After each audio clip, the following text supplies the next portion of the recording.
Hey everyone, good to see you again. In the last video, we finished painting the diorama. In this video, we'll be painting the vehicles and the figures. And we'll be wrapping up this whole diorama project. For painting the vehicle, I followed my usual routine. First, I sprayed a gray primer coat. Then I used Tamiya acrylics, working from dark to light layers. Though straightforward, this method applies the same core principle as scenic painting. Strategic color variation defeats visual fatigue, transforming monochrome surfaces into depth-rich finishes.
For weathering, I leveraged both oil paints and Tamiya enamel washes.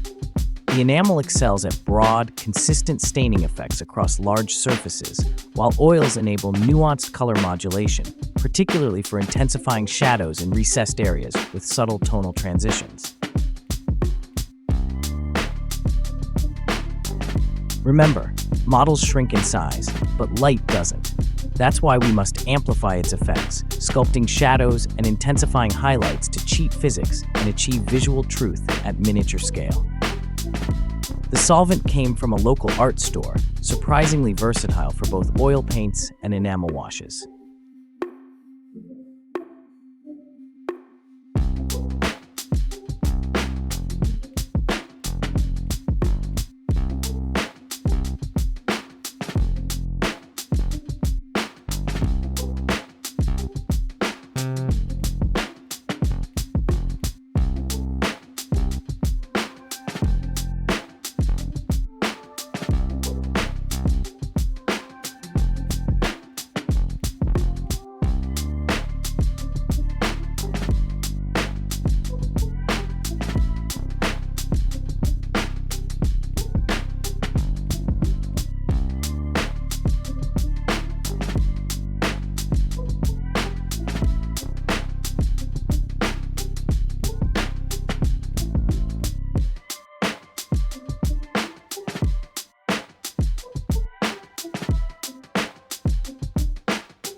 For earth effects, I layered pigment powders. First fixed a dark base with fixative, then stippled lighter tones over it. Once dried, this creates durable, nuanced color depth. The tracks received identical treatment, with one critical addition. After weathering, I selectively dry-brushed wear-prone areas with oil-based dark gray. Why? This half-track has metal links with rubber pads. The gray simulates exposed rubber where paint scuffs off during operation.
For authentic track wear, I simulated metal abrasion where the inner tread contacts road wheels using an 8B graphite pencil, creating subtle metallic sheen. After attaching the final road wheels, I populated the rear deck with fuel drums and stowage. These deliberate details transform the vehicle from a sterile model into a lived-in machine, completing the painting and weathering journey. For the figures, I again used artist-grade acrylics from the local art store, purely to test their viability on miniatures. Surprisingly effective. After gray primer prep, I always start with faces, the most challenging element. Using skin tones mixed from scratch, I applied translucent layers through glazing techniques similar to watercolor. Shadows were built with thin washes, while subtle highlights added dimensional pop. The result? Organic-looking skin that breathes life into the figure.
clothing was also painted with artist acrylics.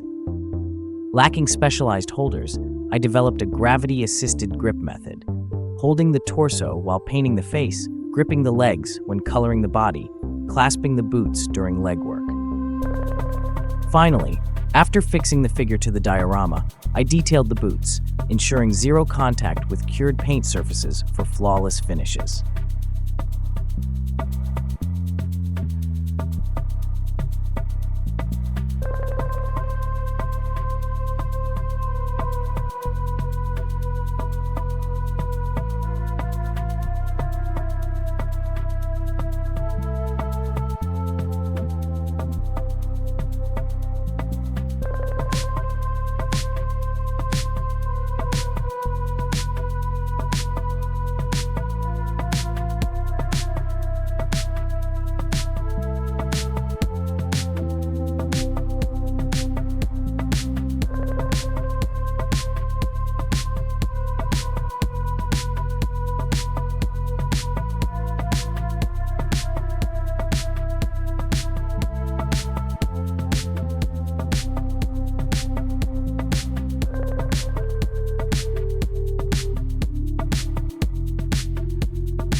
And that's it. Hope you enjoy the finished work. Thanks a lot, and see you in the next one.